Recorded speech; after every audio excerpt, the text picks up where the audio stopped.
Love staying informed? Subscribe now and get unlimited access to local news, weather, and sports for just 99 cents a month for your first 3 months at inforum.news/join. Read every story, listen to every podcast, and download the apps that keep you informed and on the go 24 hours a day. So head to inforum.news/join right now to subscribe. What are you waiting for? Get 3 months of local news for just 99 cents a month at inforum.news/join. Whether you're looking for a quiet table for two or hosting a large crew, Peacock Alley is the place to be in downtown Bismarck, and a proud sponsor of Plain Talk, North Dakota's #1 political podcast.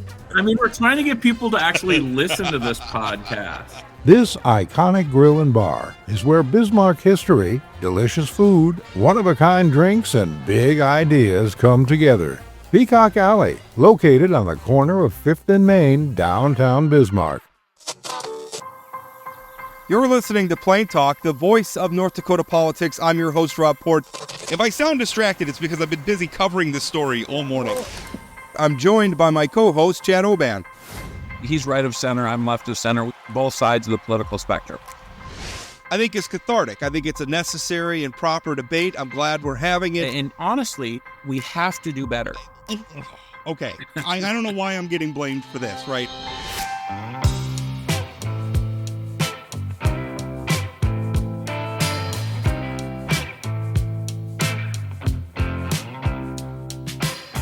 Welcome to Plain Talk. So happy to be with you. And you know, at the end of the last show, we closed out talking about a live event that we are working on in Bismarck.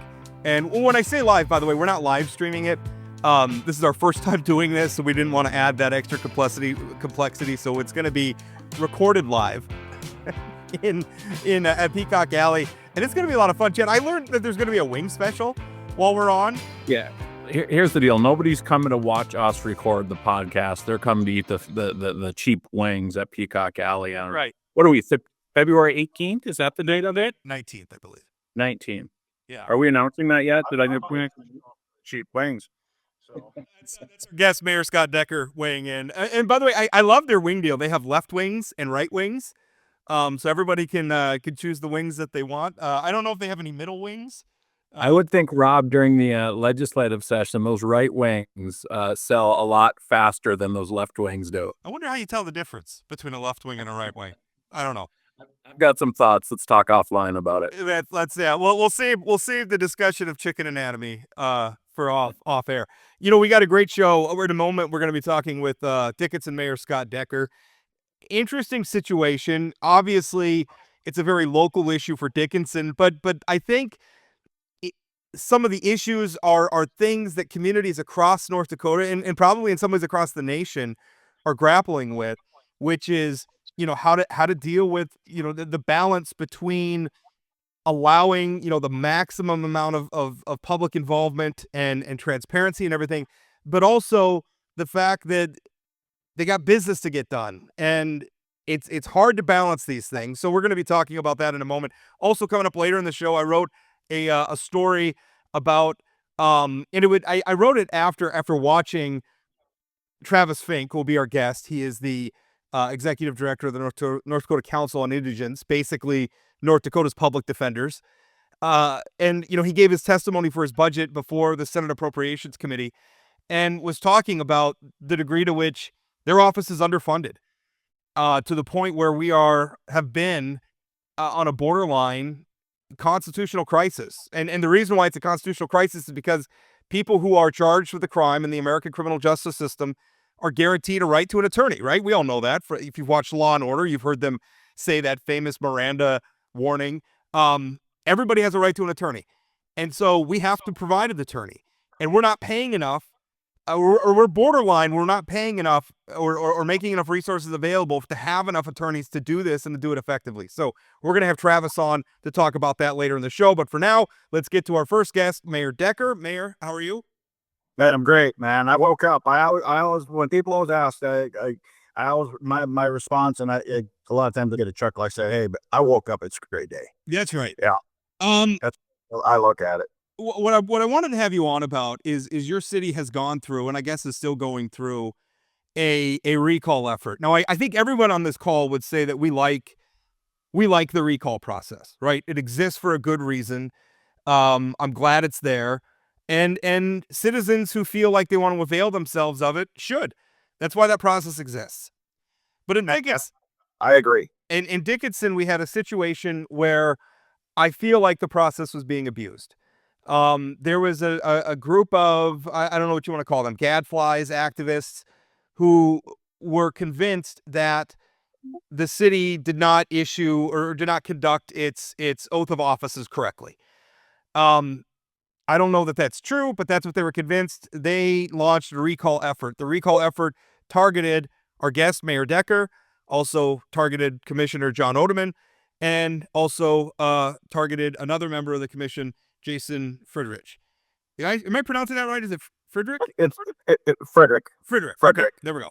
Yeah. The only one where they got enough signatures was Jason Friedrich. And by the way, going through this, there was another whole legal scuffle over whether or not, because Dickinson has a home rule charter, and I guess there's some language in local policy about recall efforts, but the state of North Dakota also has state law governing recalls, and so they had to go and get a legal opinion from the attorney general, because the state's levels are higher for the signature requirements, were higher than the local level. So we had to get that settled. Anyway, what happened was they got enough signatures for Jason Friedrich, Commissioner Friedrich, and they were going to schedule a special election has been scheduled. And part of that process is obviously, well, who's going to run? And there's a deadline by which people who obviously the incumbent is going to be on the ballot. And then there's a deadline by which other people who want to challenge the incumbent were going to file. Now, one of the organizers of the petitioning process, a gentleman by the name of Seth Hegelson, had said that he was going to run. And that makes sense, right? If you're leading the recall effort, you get the signatures. It makes sense that one of the leaders of that effort might be the person who wants to run. Only he didn't run. He didn't file. And so now what the taxpayers in Dickinson are left with is a remarkable situation where they're on the hook for a special election, which is going to cost tens of thousands of dollars to administer. And I mean, that's just the cost of running an election. If you want to do it right, that's the cost. But it's an unopposed election. Now, somebody could still run a write-in campaign, I suppose. But you really have to wonder, what is the point of going through all of this and run and creating an election that's unopposed? So first of all, Mayor, in recounting all that and getting our listeners caught up to this, so maybe you haven't been following, did I get anything wrong? I mean, is that basically the situation? No, you broke it down pretty correctly. There was more than just the oath. When they filed the petition with the Secretary of State, they listed a multitude of things against myself and other commissioners. They're allowed to put whatever they perceive they were wrong on this petition to the Secretary. What was like desecration of graves was one of the claims? That's correct. We had a unfortunate event that happened this around Memorial Day last year, where individuals were told they could keep their personal items around gravestones until a certain date, and the individuals that clean up our cemetery were not made aware of that date and were told to go out and clean up the cemetery. So they removed these personal items. The petitioners and other individuals within the city believe that we made a direct order to go out and remove these personal items and throw them in the garbage, and somehow we desecrated the graves. And it was very emotional. I apologize for it over and over. But how government works, how real local government works, and how people perceive it actually works. I don't show up on Monday morning and start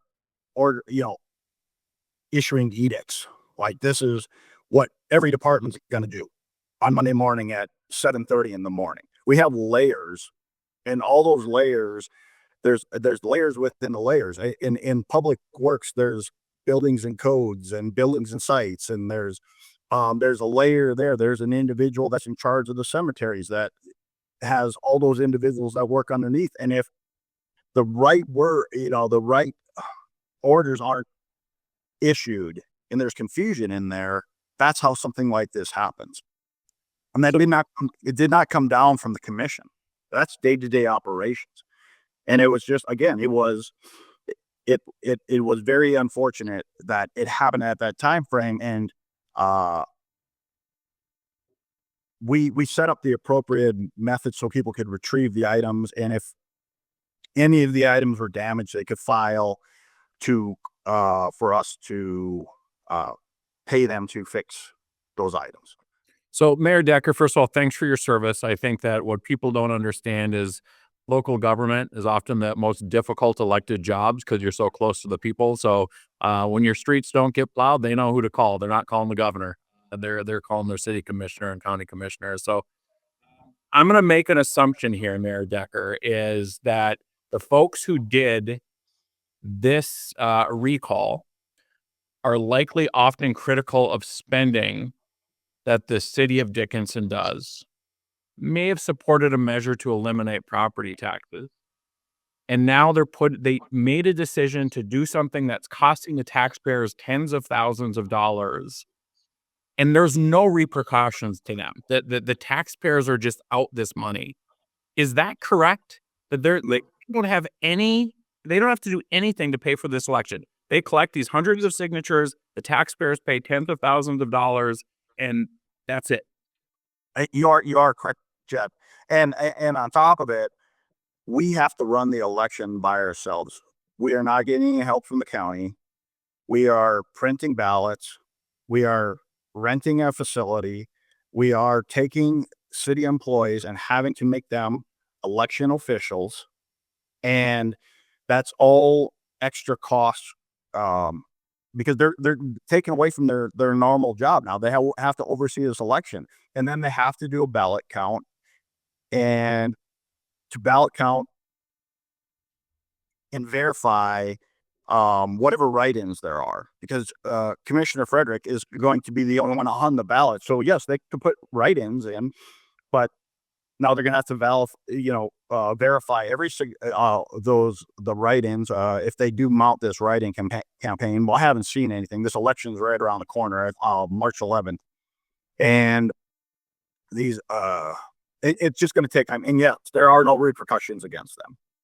And to be clear, nobody on this call is against the idea of going through this expense and going through this for a legitimate reason. I mean, if there was somebody on the city commission who had been doing something, breaking the law or doing something truly untoward, then sure, this is part of the process. This is an expense we have to pay, and we should happily do it.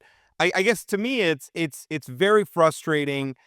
And I think this is where it sort of branches off into things I think Chad and I have talked a lot about. I think it's trends that we've been sort of witnessing in local government are people who show up and they show up for their issue, and they're very, very passionate, and they're quick to make all sorts of accusations and assumptions, but it becomes very clear they don't really know how the process goes. They aren't really paying attention, but yet they're very happy to waste a lot of people's time and a lot of resources on nonsense. And frankly, I mean, Mayor, I have gone back and watched. I don't often watch the city of Dickinson's proceedings. What? I don't live in Dickinson. No offense to the beautiful city of Dickinson, but I don't often watch your proceedings. But I got to tell you, I have watched some of your recent public comment periods, and the sort of things that are happening, I almost don't even want to describe. I mean, it is just outright racism and bigotry at times.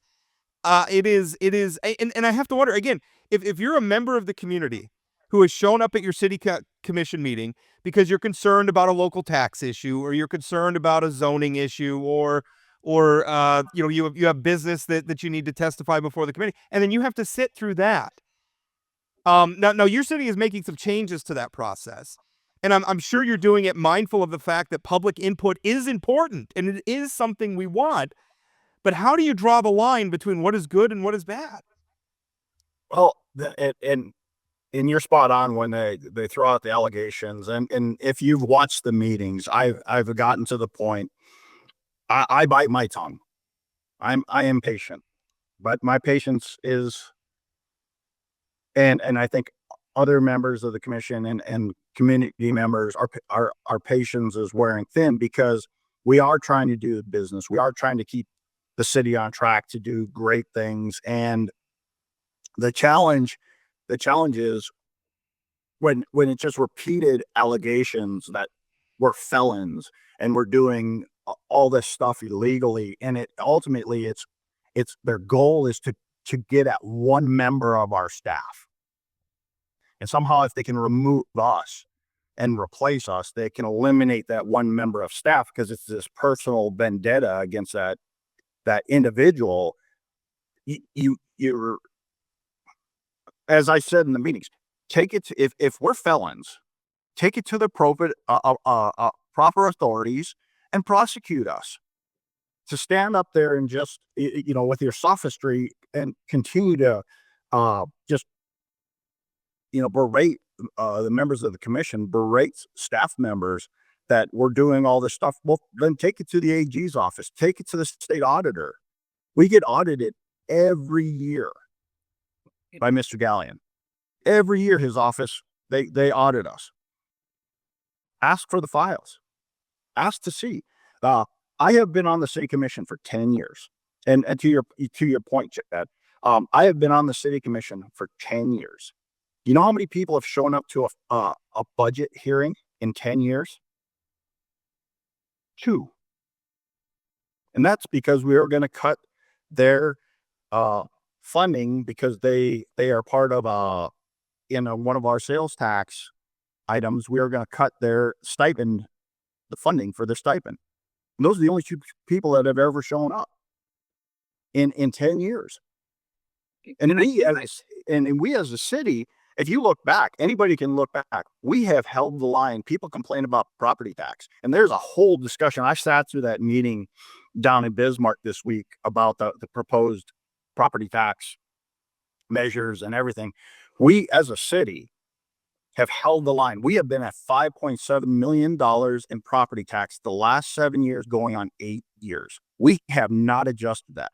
And there's a multitude of factors that come into that. We've had large industrial complexes worth $60-70 million just close their doors. This is when you're dealing with oil complexes that large, and the consolidation that happens in the oil field. All of a sudden, one company says, you know what, we're going to move this whole operation from Dickinson up to Williston, or to Minot, or to Watford City. And then another operation does the same thing that's worth $48 million right beside it. They close their doors.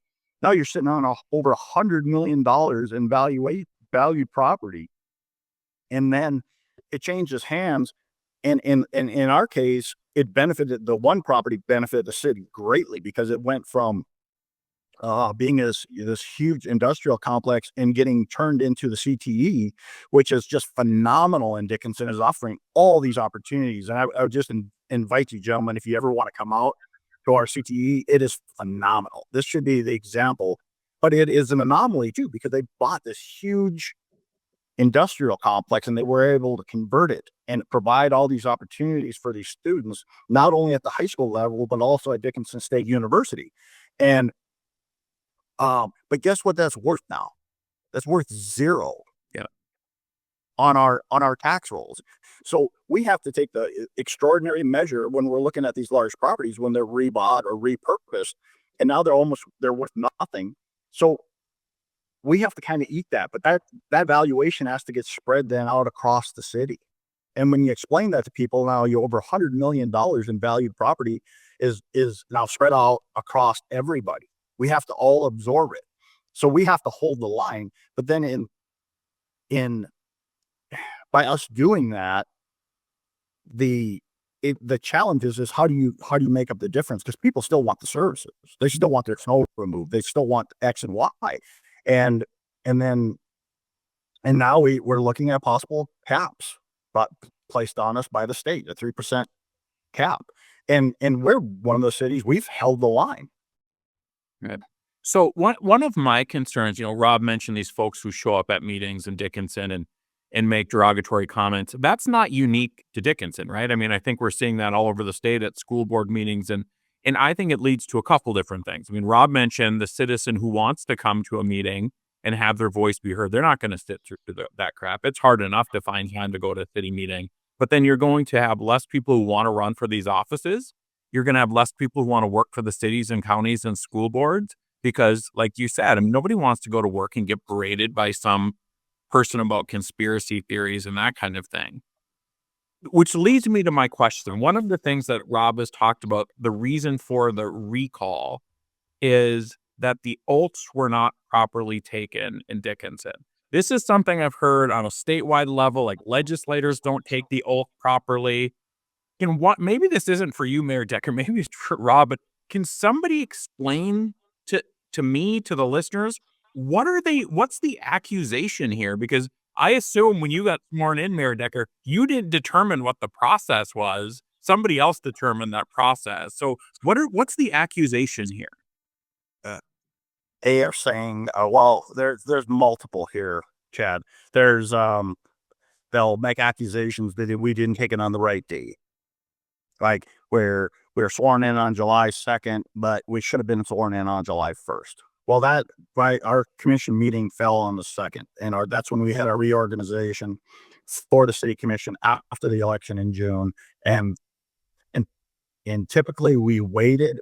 In the past, we'd always had that very next meeting in June. We have two meetings. We generally the meeting in the beginning of June doesn't fall around the election time, the primary time, and then the second meeting. We would have this reorganization meeting. Well, we switched it to the first meeting in July. And the other thing is that we filed it on the wrong piece of paper and we didn't put the notary stamp in the right area. And it wasn't a multitude of different things. Well, we're using the oath of office that is provided to us from the League of Cities. And does it vary? I haven't looked at it close enough. Does it vary what's provided by the state? It may well vary, but we are all taking our oaths in good faith. You raise your hand and you stand in front of the community and you swear that you're going to uphold the Constitution, the state Constitution, and the Home Rule Charter of the City of Dickinson. And we've all taken it in good faith. We're not up there doing something nefarious. And then we file it. And again, it's coming down to the interpretation on what piece of paper it's on correctly. I was in the United States Army for 21 plus years. And I took multiple oaths of office reenlistment upon my reenlistments. And what is just, like I said, I bite my tongue a lot, but I have somebody get up there and lecture me on upholding the Constitution and upholding the state Constitution, and that I'm doing something nefarious, and that man hasn't sworn anything in his life but unto himself, and that's what's frustrating. And no matter what, it goes back to this. They think they're right. They think there's something nefarious going on, and well, that's why I've told them take it to the proper authorities. Charge us if it is. This sort of ephemera is a hallmark of this sort of political activism. And there's actually legal precedents for how to deal with this. Not that long ago, we had a lawsuit filed that tried to invalidate, I believe, the 2012 gubernatorial election in North Dakota. Two of the candidates, Paul Sorum and Michael Coachman, who I think combined to get about 1.5% of the vote. Michael Coachman was his lieutenant governor candidate. Paul Sorum. So their ticket got about one. I think it was less than 2%. I think of the statewide vote. They asked the Supreme Court to invalidate that because the candidate forms that the Secretary of State was using didn't list the lieutenant governor right, and it was something where the law said it had to be this way and the form wasn't this way. But obviously, I mean, everything was done in good faith, and the state Supreme Court threw it out. And the reason why is you don't invalidate what at the state level were hundreds of thousands of votes that were cast for the Republican and Democratic candidates and throw them out and assign all the votes to the people who won 1.5% of the vote based on that sort of ephemera. Should the law be filed? Yes. But is there a point at which common sense just has to kick in? Yes, there is. Absolutely. We don't invalidate all the votes that the good people of Dickinson cast to elect their mayor and elect their city commission because of the notary stamp wasn't in the right place on the page. You don't do that. That is anti-democratic and it's ridiculous. And frankly, if activists are focused on that sort of thing, if that's their argument, then it's a pretty good indication that they don't have a lot of other good arguments. So anyway, it's me editorializing a little bit, but I'm very frustrated by this. I use our open meetings and open records laws for a living. I am a big believer in government openness and transparency. And I don't think people understand how difficult it is to keep our open records laws in place and to keep our meetings open, because there is always pressure to shut them down because it's easier to do the public's business out of sight of the public. It just is. It just is. But the thing is we can't do that. But when people abuse it, they're strengthening the case to shut it down. And I know nobody on this call wants to shut any of that stuff down. That's not what I'm saying. I'm just saying when you abuse these processes, you make it more likely that they're going to go away. And if there truly is, Rob and Chad, if there truly is somebody that needs to be recalled because of whatever issue, a true issue, if you keep doing this, it's almost like that cry of wolf. Now, all of a sudden, somebody does need to be recalled for whatever reason. And you're out there circulating, and you're saying, hey, we're going to recall so-and-so. And everybody's like, oh, here's the person.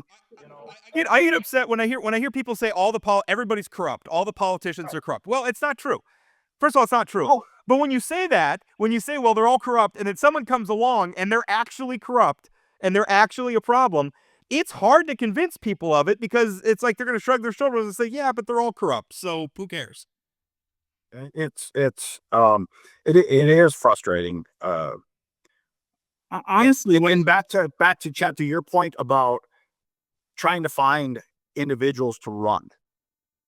At one point, you don't want to get beat up anymore. It wears on you.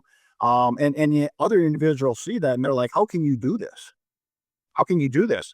And I can tell you this.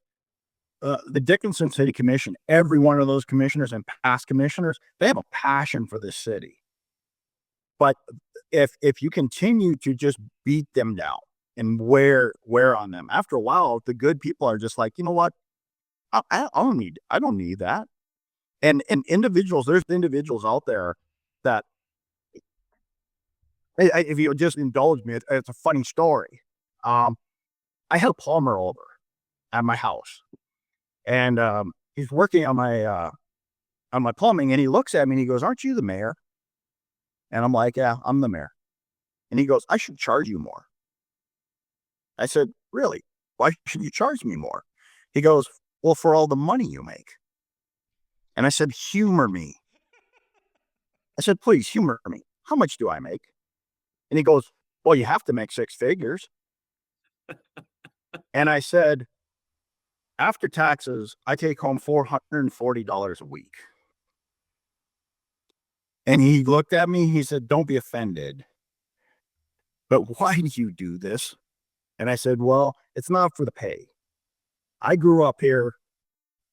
I served my country, and I made a decision after I retired from the Army that I wanted to be involved, and I wanted to help improve the city of Dickinson as long as I'm alive or live here. And I'm not doing this, and nobody on the city commission is doing this for money." Right? And I would take that across the state, that a majority of our elected leaders are not doing this because they're getting rich. Also, If they're doing money, they're in the wrong business.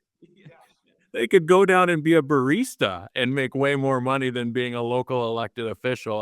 That's crazy. But this idea that we're just recalling people for the sake of recalling sort of reminds me of, on a national level, this new thing where we start to impeach presidents the second that they get into office, right? That we don't even, it doesn't mean anything at some point when everybody's working through the impeachment. And I do worry because there are real examples of laundering money or doing unethical things that at some point we're going to say we can't have this process anymore. We have to make the process much more difficult because people are wasting taxpayer dollars. And then, Rob, to your point, I can't watch local government meetings in Bismarck anymore because of the open comments period, where it's just people just go up and rant about craziness. And God bless everybody who's running those meetings, because like you, Mayor Decker, most of them do hold their tongue even when they're being called names and being called unethical. And by the way, not just the elected officials either. I mean, there's a lot of very good people who are clerks or city whatever, who are they're just trying to do a job. And by the way, a lot of those people are every bit as passionate, if not more so, about their communities as the elected leaders. Which Mayor Decker, I know you know that as well. I'm preaching to the choir here, but it's just it is so frustrating to see good people want to leave office because of some of this stuff. And by the way, I mean, we just saw when it comes to like legislative pay or like reimbursing people for expenses, we just had kind of a kerfuffle this week where there was a bill introduced to, sort of expand reimbursements for meals and stuff for lawmakers. And some people kind of flipped out about it. And then the bill ultimately got withdrawn. And I'll admit, I didn't look at the bill, so I guess I can't speak to it as a good bill or bad bill. But I do get frustrated when we treat legislative pay that way, when we treat local official pay that way, or reimbursements. Most people who are doing this, they're losing money. They could probably be richer if they gave up public service and just focused on their careers. They're giving something up to do this in the state of North Dakota. Maybe that's not true on the federal level, but it's true in state government in North Dakota, and it's true in local government. And I wish people would be a little more sensitive to it. But there's that feeling out there where they're all crooks and they're all getting rich, and we just want to throw pies in their faces all day. Well, I tell you, I'm out in the community every day, and I try to meet with different groups every day, and I usually hear the best details about how the city operates when I go to these coffee groups, and I sit in with them. And had a gentleman a few months ago. I sat down, and he said, "Wow, the mayor's taking the time out of his busy day to join us and have some coffee." I said, "Yeah." I said, "I want to hear what's on your guys' mind and everything." And a gentleman just looking at me, just glaring at me, and he goes, "Just a bunch of crooks, bunch of dirty crooks taking money under the table." And I kind of sat back and I sipped my coffee and I said, "God, I'm going to feel bad when that Ferrari shows up next week." And everybody around the table just laughed, and he just kind of sat there just glaring at me. And I'm like, "Do you really think that's what's happening?" I mean, in the past, like you said, Rob, there is individuals that have done things that are illegal, but ultimately those individuals, even from local to federal level, they get caught. I mean, you see it all the time. And I can tell you the amount of time that our commission and our staff puts in is, I am so appreciative of how hard they work. I really am. And it's just, I'm very proud of our community, as I'm sure most mayors are of their communities, and we're all working hard to make North Dakota the best place to live. I mean, Rob and I were kind of talking before this all started about the weather up here getting colder and everything.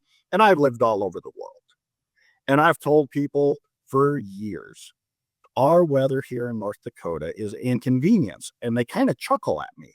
And I'm like, yeah, it gets cold, but it rarely kills people. You get the occasional tornado that might have something, or you get a blizzard where somebody makes a mistake, they get stuck in the ditch, and they get out of their car and they're going to walk, and then it's not a good fate. Or there's the accident from the ice or something like that. But I've lived in parts of the country where a tornado came through and just wipes out whole sections of cities and kills tons of people. And you look at those poor people over in California right now and what's happening. We live in a great place. Sure, it gets cold. Sure, you have to drive a little bit slower because there's ice, but it's an inconvenience. We get to stay in, we get to chat a little bit more with family in the wintertime. And you know what we really do? We really, really appreciate summer in North Dakota. Nothing will make you appreciate summer like a North Dakota winter. Mayor Decker, I appreciate your time today. Hey, I appreciate you guys letting me come on. Call me anytime. I'm sure I'm going to be down at the legislature quite a bit following a bunch of different things, tracking things. And I think, all this stuff's important that we should pay attention, looking at property tax and looking at different things that come down from the legislative body that affects us at the local level. So I always like to be down there and give my 2 cents. And hopefully I'll run into you gentlemen down there, and maybe we'll share a chicken wing. The cold cases you see at the Vault have captivated readers across our region for years. At the Vault podcast, our team of professional reporters takes you further into those stories with new interviews from family members, investigators, and experts. Check out The Vault at inforum.com/The Vault and subscribe to The Vault wherever you find your podcasts. All right, welcome back. Just finished up our interview with Mayor Decker. And Chad, I mean, at the end, I really liked, he was kind of going on about how much he loves North Dakota. And I understand why he was doing that. I think for somebody, I mean, the way that they've been under fire, for people just questioning without any really good basis to question their motivations and just about everything. He's just trying to make the point. We're just people, right? Yes, we're elected officials. Yes, we're politicians. We're also just people that love our community, and we're showing up, and we're trying to make sure that the snow plows are showing up and the garbage is getting collected, and we're going to have enough room down at the landfill, and all the other things all the other, boring work that we take for granted. They're just trying to make sure it gets done and gets done efficiently, and maybe hold taxes down along the way. Yeah, and I get frustrated with what he was talking about in terms of people thinking that elected officials get rich on the job. Having had a spouse who served an elected office, a father and a brother, rest assured that made their professional lives, the regular professional lives, much more difficult to serve in those capacities. And they did it because they wanted to give back. So, and to your point that you often make when people say all politicians are corrupt, that frustrates me. Not everybody's a great leader, but people are giving of their time to be great public servants, much like our next guest. Well, exactly. And by the way, when people say that, it becomes, they say it over and over again, and it becomes the boy who crimes his wolf. It's sonic satiation. You just say it over and over again, and then it just loses all meaning. There's all sorts of things. We were talking about when we're lowering the flags, and we get to a point where like nobody knows why the flags are lowered anymore. It loses all meaning. Anyway, that's a topic for another time. We're going to be switching gears here. Travis Fink is the executive director of the Commission on Legal Counsel for Indigents. I think I mutilated his job title when I introduced it in the last segment. That's the correct one. Executive director of the Commission on Legal Counsel for Indigents. You can basically just say they're the public defenders. When you hear that famous Miranda warning, you have a right to an attorney. This is the safety net to make sure that people are getting those attorneys. Recently, because his organization, they're I guess a state agency is the way to describe it. They got to go before the lawmakers in Bismarck, and specifically, one of the committees they got to go through is the Appropriations Committee, because they're asking for more money for their budget.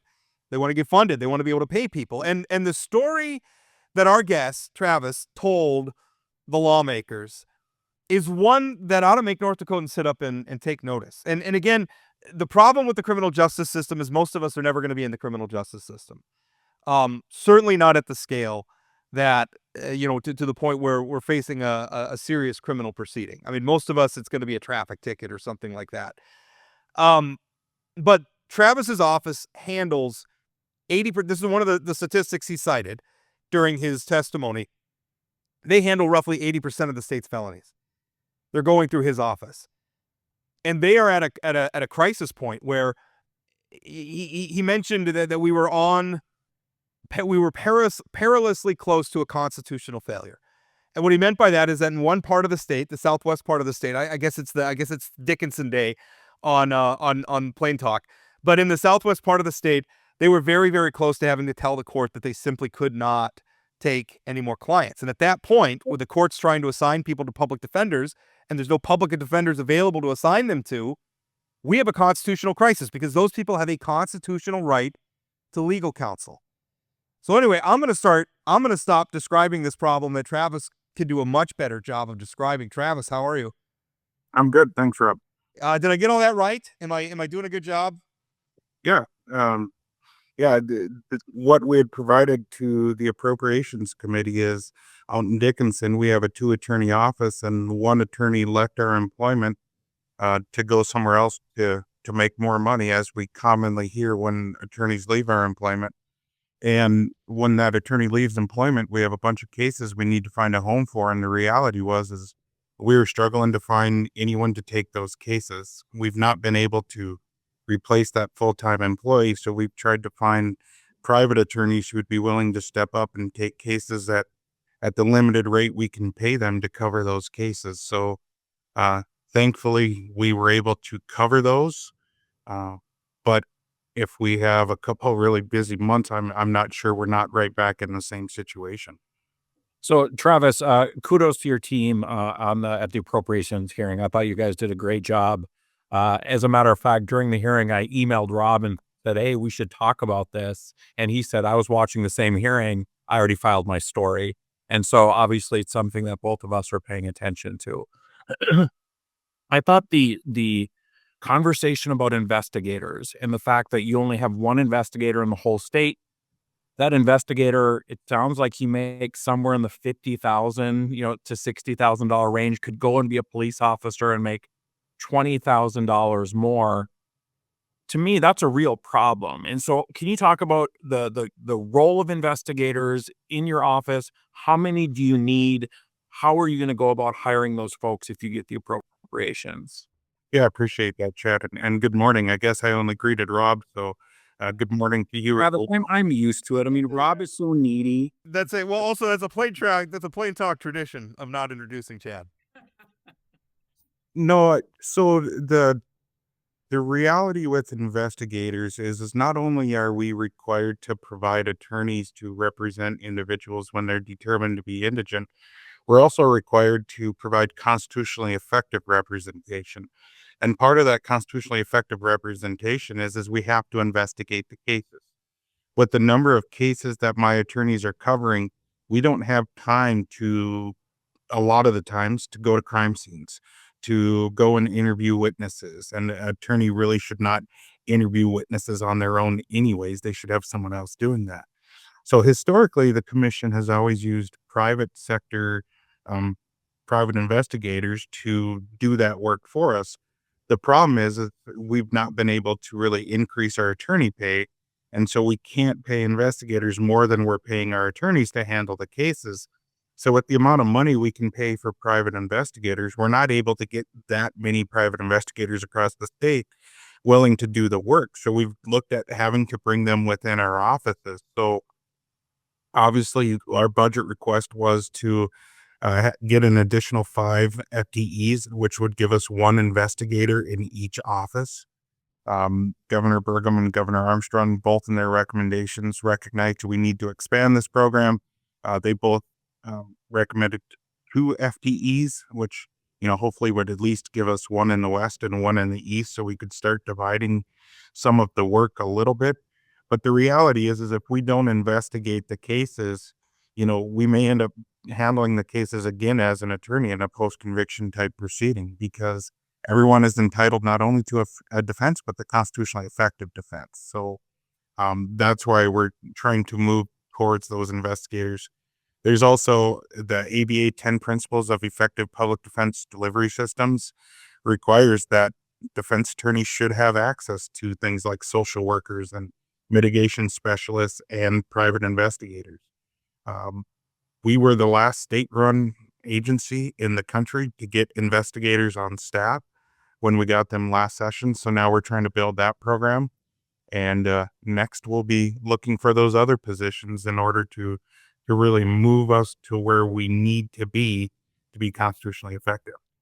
I can actually speak to the investigator side of these things, because for 10 years, that's what I did for a living. My father had a private investigation firm. He was a former Alaska state trooper. And we did a lot of stuff. We did a lot of insurance fraud and stuff like that. But we did a lot of criminal defense in particular, because my father, he had a lot of real world expertise there. I also did it. And a lot of what we did, and you have to realize, even having an investigator in the East and the West, and somebody who has been a private investigator in North Dakota, the witnesses don't come to you. Maybe now with Zoom and Google Meet and video calls, maybe you can do interviews that way, but it's not as good. You have to go there. You have to be on scene. You do need to see the scene. And the thing is, if the defense doesn't have their own investigation, if you think the state has all sorts of investigators, the state has the police departments, right? And the sheriff's departments, and they go out and they do the investigations, and that's great. They should. But the problem is they're focused on finding evidence to convict. And they might not do a thorough interview with a witness that has exculpatory evidence.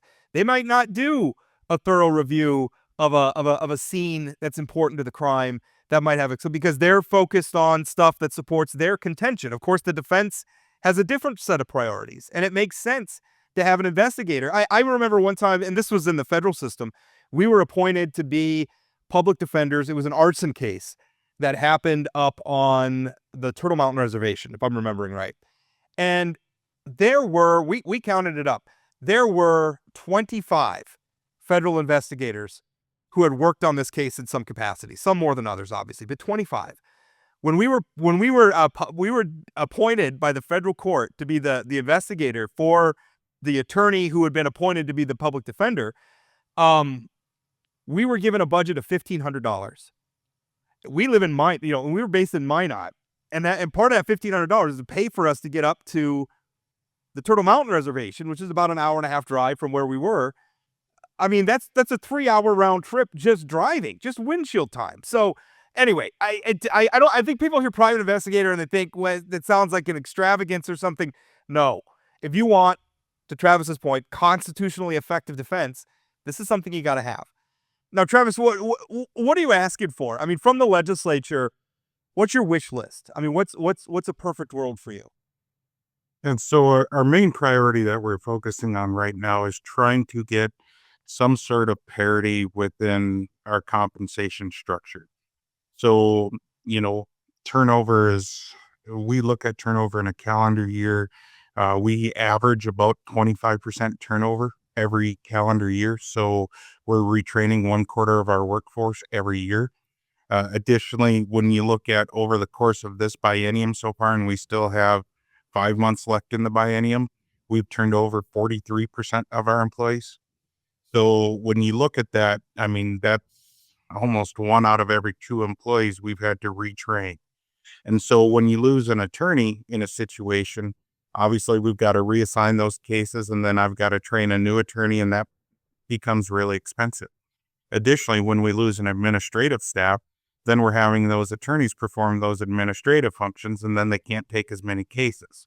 So we need to get to a point where we're at least being competitive with state's attorneys and other government agencies for talent, and then have a way to keep those people. So we have put in a request for a compensation package. Additionally, we continue to struggle to find contractors. Our contract rate is $80 an hour.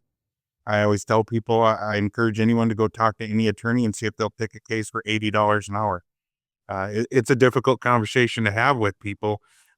Fortunately, we have, some real good people in the state of North Dakota who are willing to do the work, for really not much pay, but to help us out. So, without that, we would have failed several times over already, but there's people just willing to always step up and help out and make sure the system continues to run. So we've got a request in to increase the contractor compensation to a percentage of the federal government. So that rate would consistently change when the federal government rate changes. So we remain consistent there. And then the 5 investigators, to add those onto the staff.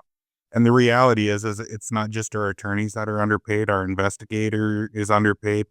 So, we've looked at what state's attorneys are now starting to hire investigators. So we're looking at what they're paying their investigators, trying to compare it a little bit to those traffic or law enforcement type positions. Again, sometimes we have to recognize that those are different jobs, shift work versus working in an office and things of that nature. So we're always trying to balance that out. But what we're trying to do is be competitive. I like to say right now, we're not even, worried about a level playing field. We're not even in the arena right now. So what we're trying to do is at least get us to that level playing field, because I think there's people that truly do want to do this type of work. It's one of the few types of attorneys you can be where you can truly make a difference in someone's life. And, that's a huge recruiting tool that we have. And we get a lot of people that come work for us to do that. And then also we get a lot of people who, quite frankly, are very concerned about individual rights and individual liberties. And really, as a public defender, that's what we're protecting, is those, we represent an individual against the great weight of the government. And that's an awesome responsibility. And so we really appreciate that. And I think by getting these compensation packages, if the legislature gives it to us, and I will add both Governor Burgum and Governor Armstrong did recommend to give us some money to increase our compensation, would really, I think, start to move the needle a little bit. And maybe we're not having to come and talk about failing, and we can talk about some of the good things we're doing. So Travis, can you talk about, obviously, I've heard, I think I got the hearing where there was reference to your attorneys having 50 to 100 clients at one time, the only one investigator. Rob brought up the Dickinson story where he potentially couldn't have offered. I assume, I'm not going to ask you this, but I assume in those situations, things fall through the cracks. You can't be perfect in every one of these clients. I know your staff is working their tails off, but can you sort of look forward a little bit? And, if you continue to have 43% turnover in a biennium, if you only have one investigator, what does this look like? If you can't offer representation to that person in Dickinson, I assume the state gets sued at some point, right? And I would assume that's going to be far more costly than giving you the money you need now in order to pay attorneys and recruit the staff and maintain the staff you need. So what have we seen in other states where there's been lawsuits? What does this look like moving forward if we don't make a change here? Yeah, you don't have to look real far away to see states that have been sued. I believe there's litigation currently ongoing in Idaho. There's litigation ongoing in Wisconsin.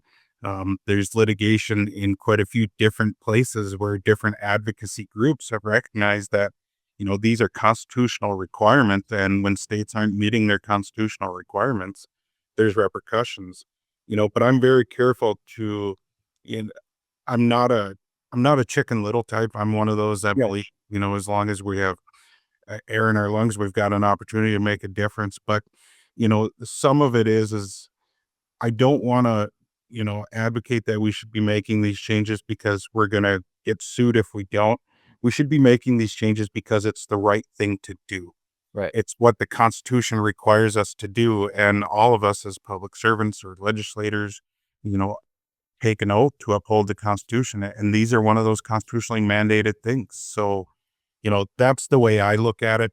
I'm cautious to provide we need to do this or we're going to get sued. But the reality is it's out there. Counsel at initial appearances is another one. So hopefully there'll be some legislation coming this year to allow us to have attorneys at all initial appearances across the state, because right now we're not doing that to the extent we should be. And the Supreme Court has been fairly clear that you should have an attorney. Our own rules of criminal procedure provide you should have an attorney at initial appearances. So we have brought some legislation to take a look at that too. But again, all of that takes money. All of that takes resources. And, we're ready, willing, and able and want to do things the right way. We just need the partnerships to get across the goal line. It's obviously North Dakota's got a lot of conservatives. And they hear that and they don't want to spend more money. And sometimes because unfairly, spending money in this realm is perceived as spending money to help criminals get away and get away with it, right? That's not fair. That is not a fair characterization, but I think that's how the public perceives it. But I think there is an argument to be made here about being penny wise and pound foolish. I think the lawsuits aspect is a part of it. And by the way, I looked specifically when I wrote about your hearing, I looked specifically at the Idaho case. That was filed in 2014. It's been going on. Idaho has been dealing with that for a decade. That was not cheap for the state of Idaho. And so if you're concerned about saving money, let's avoid that. And I know you don't want to overstate the case there, but that's a real risk. But another thing that we talk about all the time are mental health services. We are struggling with finding resources. Maybe we're putting people in prison or in jail just to get them treatment sometimes. I was talking to a defense attorney the other day who made this point to me, and it wasn't something that I had realized. But an attorney isn't just an advocate for their client in the courtroom. They're also an advocate as they navigate some of those programs that are around the criminal justice systems, like the behavioral health systems and programs. Attorneys are a lot of time very instrumental in trying to find their patients' beds. So funding this doesn't just help us in the courtroom, where, again, constitutionally, we're supposed to be providing attorneys and effective legal counsel, but it also helps with that problem as well. I mean, it's kind of two birds, one stone. I that kind of opened my eyes too. I mean, I'm somebody who's very focused on this and cares about it a lot. I hadn't thought about it that way, but I think that's an important thing to remember. Yeah, I think as the state's done a lot of work to try and move resources upstream with creations of things like Free to Recovery and Community Connect, and we put a lot of money into those programs, and those are good programs. What I advocate all the time is we spend more time with a lot of those individuals than a lot of the other people receiving a lot of the money, right? So when we look at, us being able to help someone find the right treatment, our attorneys try and do that, but we're also limited by the fact that we have to be in court and everything else on all these other cases. So that's really where we've started to look at how do we get, some social work help with that. And we've done things like we've spoke with the Zone Directors Association, and we tried to work with the Human Service Zones if a client needs help with housing. We made contacts with Job Service. If our client could, obviously if they're not employed, they could benefit from a job. How do we get them into second chance job fairs and things like that? So we've made some of those connections. The reality is, though, I'm having to retrain my attorneys all the time on that. So we're not able to establish those programs consistently. So, I think by moving some of those funds upstream, we could move some of those funds upstream with us as well, which would save on the back end cost. Yeah. We know that. We know that it's cheaper, for every day we can save in jail. We hear all the time about how our local jails and our prisons are overcrowded. Well, if we have those resources on the front end, we're the ones that can help guide them into the types of appropriate treatments or, appropriate situations. It becomes like a priority thing, right? Like if you're an attorney, you only have so many hours to spend with your clients. And the number one priority is what's happening in the courtroom, right? The proceedings against them in a criminal setting. Some of that other stuff, I gotta think's lower down on the priority list. So if attorneys start having to start triage, some of that other stuff takes a back seat. Yeah, Is that fair? Absolutely, it's fair. There's not enough time in the day, and like I said, we're in court all the time, and then when we're not in court, we're getting new clients. I'm averaging, most of my full-time public defender in my offices are taking between 18 and 25 cases a month. And that's a mix of felonies and misdemeanors. That's a lot of cases. And the new national workload standards came out, and if we're to impose those workload standards, I would need 4 times as many in-house attorneys and contractors. So we're woefully behind where we should be. Travis, I thought one of the interesting things is that it wasn't just you standing up and advocating for your budget, but you also had the state bar and also the state's attorneys association, the prosecutors. Why is this a big deal to the prosecutors? Well, I think, and they've said it, before, is the reality is they also want to make sure, in order to protect victims' rights and everything else, that when a conviction is entered, that it was entered correctly, right? I mean, we're all part of the judicial system. I try not to call it the justice system because I struggle with that sometimes. So I call it the, criminal legal system. But I'll start saying justice when everyone's funded equally and everyone gets the same access regardless of what they make. But the reality is, they have an interest in that. Similarly, the conference or the judicial conference in the state of North Dakota, which is all the district court judges and referees, they also signed a resolution that we submitted that, supports our budget, because everyone recognizes that, We're a cog in that machine. And if we don't turn, those cases don't get processed. If I don't have an attorney, the judge can't move forward. There's litigation right now in a county in Washington where the public defender had just said, we can't take any more cases. We don't have time to handle them. And there's people that are on a waiting list and their cases are just sitting there. Well, that's not justice. I mean, justice delayed is justice denied for everyone. So those are the real possibilities that we face. That's why people, I think, are supportive of it. And that's why I think we've gotten, the support so far and the attention so far at this legislative session that we have. Well, I tell you, when the prosecutors and the defense attorneys get on the same side of an issue, it's maybe time to take notice and say something needs to happen here. And the prosecutors, by the way, I mean, they work with the defense attorneys every day. I've spoken with prosecutors who had nobody from Travis's office, but had somebody on the defense side who wasn't doing a very good job. And how much more difficult that makes. I mean, you might think that the prosecutor wants an incompetent defense attorney, right? Because then they could just go and dunk on them in court and win their case. But they don't want that. Not because they don't want to win their case or they don't believe in their cause, but because it makes it more likely that case may be overturned on appeal. It makes the whole process more difficult if the other person on the other side, and not just maybe that they're incompetent, maybe they're just burned out. Maybe they just don't have enough time to do the job that they should be doing.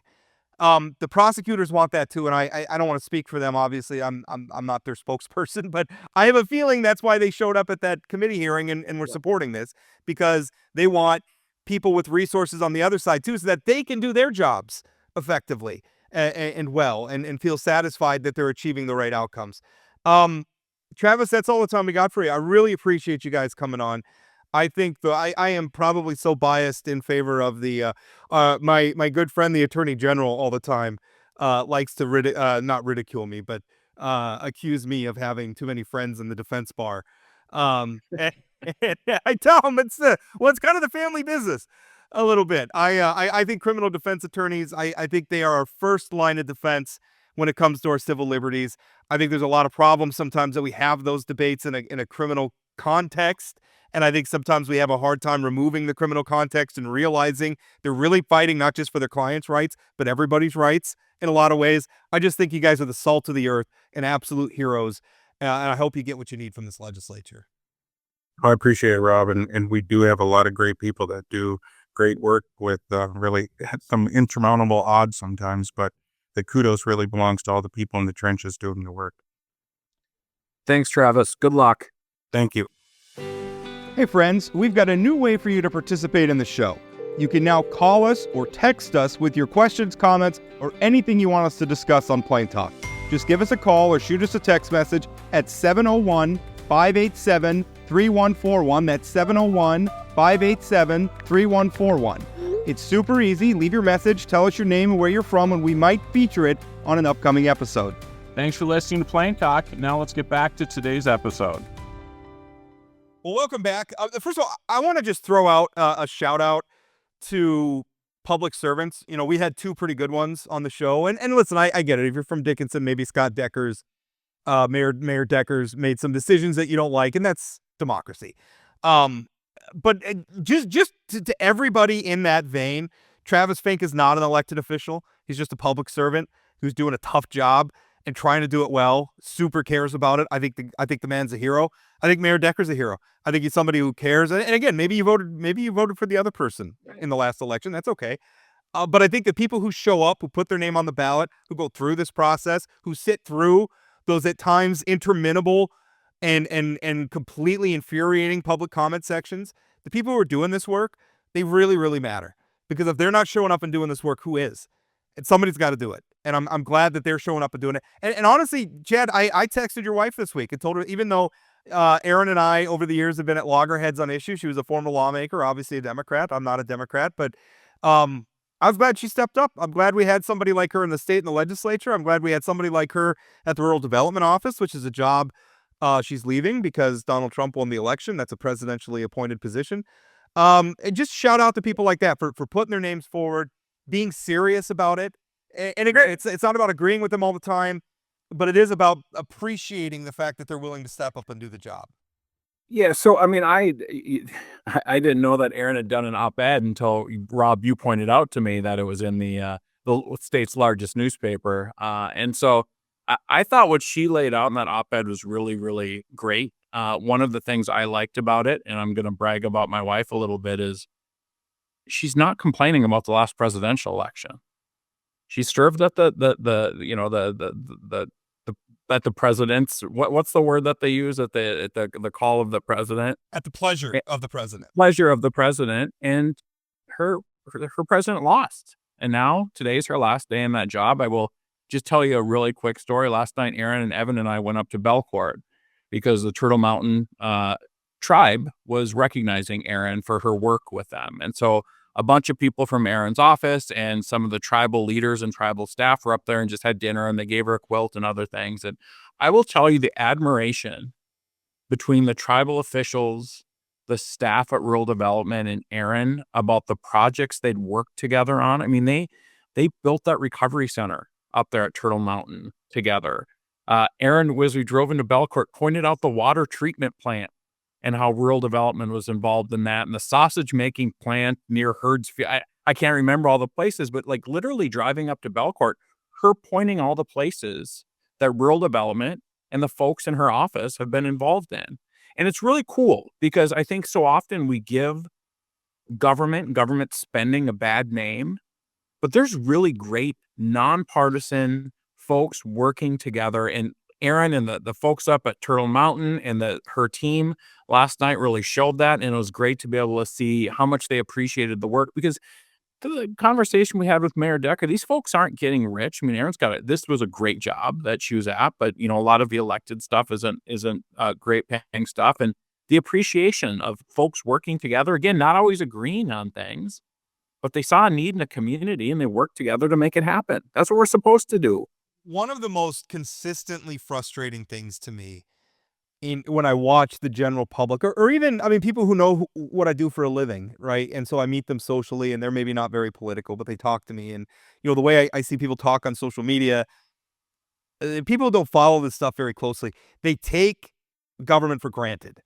You know, they drive by a water treatment plant or a sewage treatment plant, or they drive down a road, and they just take it for granted that it's there. And they don't understand the amount of work that goes into doing it, and not just doing it, but doing it right, and to making sure it works, and to make sure along the way that it's cost effective. And trust me, I as a fiscal conservative, I have plenty to say about the government doing things more expensively than it has to and everything else. But you also have to remember they're doing it by committee, and that's not one of my favorite sayings. Is a camel is a horse designed by committee.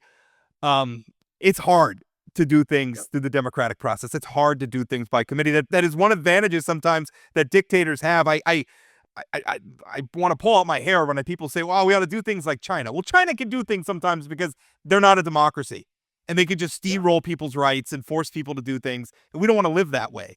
So sometimes government is inefficient because democracy is just flipping hard, and sometimes it's expensive for the same reason.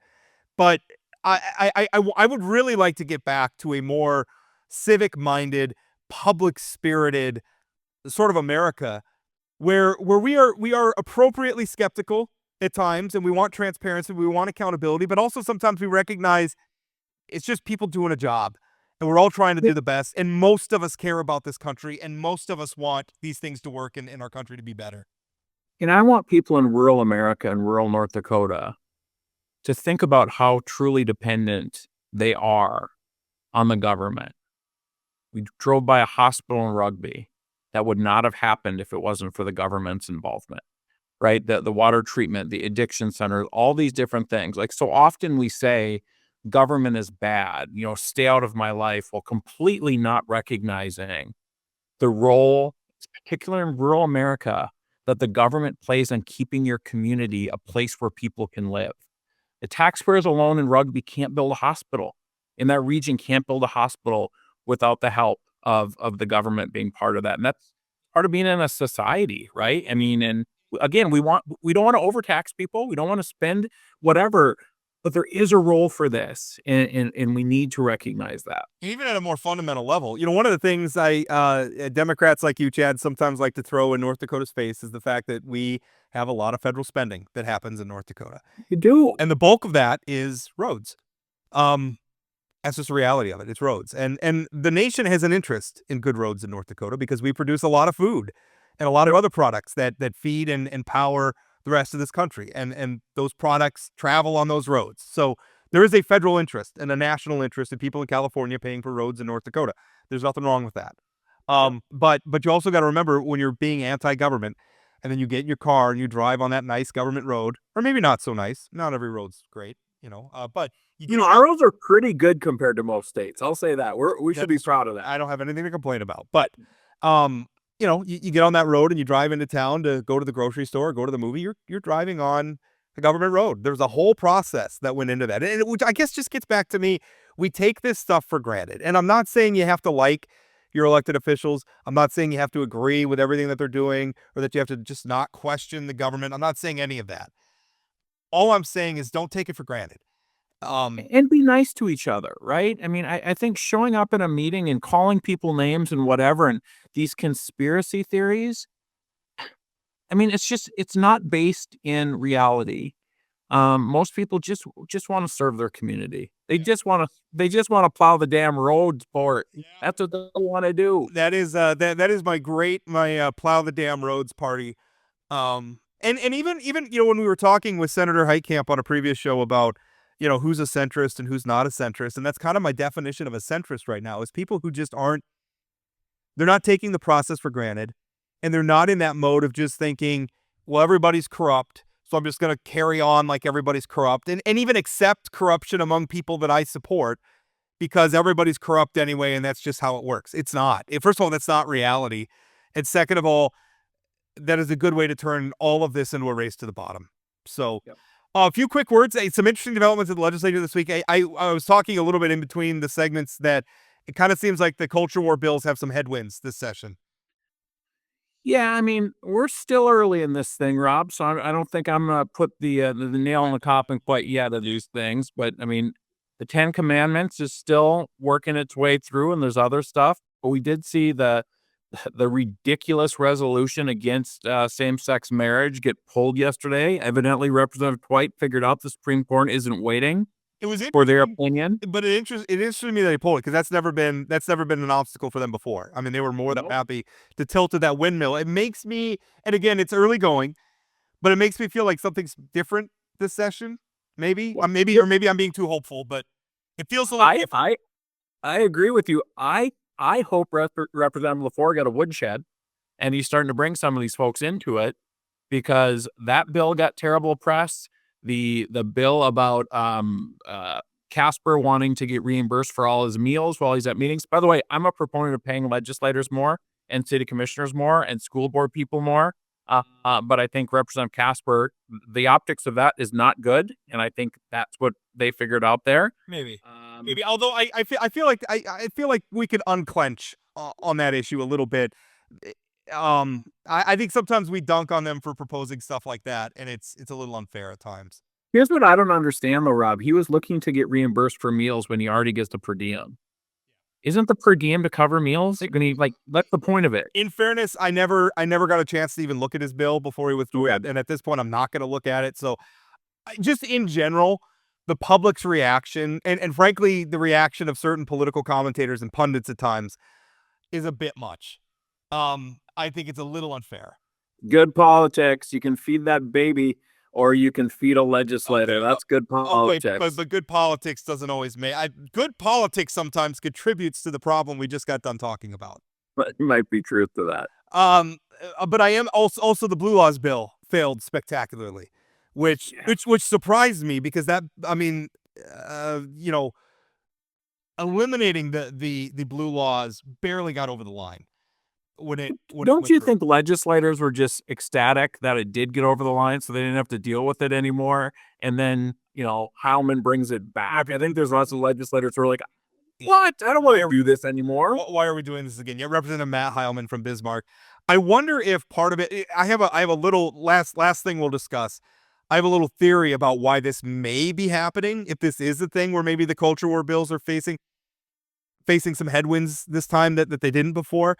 And I think it may, if it is happening, I think it may have its roots in the primary last year, where we saw some of the loudest culture warriors, Representative Brandon Pritchard. He ran a slate of candidates against incumbent Republicans, castigated them on their votes on culture war bills, and mostly lost. And part of me wonders if there aren't a lot of Republicans in the legislature, or a lot of Republicans in that majority in the legislature right now, who aren't feeling as scared or as intimidated right now. Well, and we'll see on 10 Commandments. We will see on the anti-trans stuff. We'll see on some of those things if that holds true. I hope you're right, and I hope you're proven right during this session. We'll call it a hypothesis for now. Yeah. And we'll see if the proof is out there, because we're very pro-science on this program. Hey, I just as I wrap up, we got a lot of feedback on our show about chronic wasting disease. A lot of people saying, why don't you have the other side on? And unbeknownst to them, I was already working on getting the other side on. I have talked to a gentleman called Dusty Backer. He's one of everybody I talk to says he's kind of the guy. He's kind of the mover and shaker, the person who's doing the most activism on this. I had a phone conversation with him yesterday. I've invited him on. He's deciding whether or not he wants to come on. If he doesn't come on, I'm going to try to find somebody else from that side and have them on. But we are trying, because I do legitimately, even though I think Chad and I will probably disagree with the person who eventually comes on, I think we probably made our positions clear. I 100% want to have a conversation and also see maybe is there some common ground we can find on this. I don't know that there is, but I don't know. But and what am I like? This isn't my wheelhouse. I don't know anything about this. Is there something I'm missing after talking with our guest on Wednesday? I had somebody yesterday who said that Brock had written our questions for us. And that the whole thing was staged, which I thought was, and so they were imputing that you and I knew so much about it because he had written our questions for us. And Rob, I will tell you a little secret for the listeners. I don't write down my questions before I come on this pod. I write down, I may write one or two that I don't want to forget to ask. Yeah. But generally it's just a conversation. And I also got blasted a little bit, like, how do you know so much about hunting? Well, I don't hunt a lot now, but I have hunted. And I was reading that Facebook comment while I was sitting in my living room looking at my bearskin rug on the wall. I have hunted. I have hunted moose. I have hunted caribou. I grew up in a place where we used to hunt to feed the family. I don't do a lot of it in North Dakota because it's a very different type of hunting than Alaska. I'm not running down hunting in North Dakota, but for me and my father, it was just different. And dear listeners, I know nothing about hunting. I want to say that again and again and again. But I have a locker full of guns. I come from a hunting family. Our background is mostly in Alaska, but I do know a thing or two about some of this and the culture, and I do think it's important. Anyway, we are working on getting that on. We're always interested in having both sides. And please, by the way, if you're listening to this and you're thinking, I really wish they would talk about another side of this issue, and I know a guest or I want to suggest, reach out to me. We're more than happy to talk about that and to book people. We want to have conversations with people. That is the whole point of doing this. And frankly, I think it's why Chad and I have so much fun doing it. It's fun to have these conversations. If they have a comment or they want a perspective and they don't have a guest, call the line. Yeah. Right? Call the line. line. Leave us a voicemail like Ashley from Jamestown did. Ashley from Jamestown. And now I'm wishing if you continue listening, you'll hear the phone number. I don't have it in front of me. Yeah, do you want me to continue talking until you find the phone number, or should we just assume it's gonna? Well, I think we're both filibustering a little bit to see if Matt's gonna pop it up on the screen, but maybe he's not going to. If you listen, it's at the end of every show. You can listen to it there. You'll be hearing it ahead in a little bit. Call, send us a text, send us an email. However you feel most comfortable getting in touch. We love that feedback. And if you're at like Ashley from Jamestown, we talked about her voicemail, and Rob wrote a column about it as well. Yeah, I spend a ton of time interacting with people. I spend probably an hour or two of my day just on correspondence every day with people interacting. It's one of the reasons I love this job. It's one of the reasons there wasn't a lot I liked about talk radio. I think the medium kind of lends itself sometimes to a lot of stupidity. But one of the things I really liked was interacting with callers and interacting. And when you really got a good conversation going and people are calling in and you're hearing this and you're hearing that, and then like an elected official calls in or something, that was so fun. That was so wildly fun. And it is the one part with the podcast. I like everything else about the podcast. The one thing I miss is sort of that live feedback. But anyway, that's it. We're going to put a pin in it. Thank you so much for listening to this show. Once again, the live show in Bismarck, we'll have more information at that as we get it booked. I'm sure maybe we'll create a Facebook event, but you're going to want to show up. At the very least, show up and get some of those delicious Peacock Alley wings, right? I mean, the worst that happens is you show up, we're super boring, but you get you get to eat some wings. You get to pay for the wings, but they're a good deal. Maybe some left wings, maybe some right wings, maybe be wild and get a little bit of both, left and right wings. And a little moderate wing. And I think if I read the special correctly, you also get a pound of Dakota fries with it. So that seems like a lot. That seems like a lot, but it's January. We got to pack a little extra weight on to get through these winter months. That's not a problem for me. It's not a problem. I'm trying to unpack some of those pounds. Yeah. You and I need to unpack some pounds. Our listeners are probably more svelte. They have a little room. They need to put on some weight. Come out. It'll be a lot of fun. Thank you so much for listening. We'll talk again. That's it for today on Plain Talk, the voice of North Dakota politics. Plain Talk is a production of Forum Communications Company. Got a question, comment, or suggestion? Leave us a voicemail or send us a text message at 701-587-3141. That's 701-587-3141. If you haven't subscribed to Plain Talk yet, you can find us on YouTube or your favorite podcast platform like Spotify or Apple Podcasts. For those of you who are already hooked, give us a rating or review. And don't forget to share or tell a friend. Special thanks to my co-host Chad Oban, and from myself and everyone at Plain Talk, thanks for listening.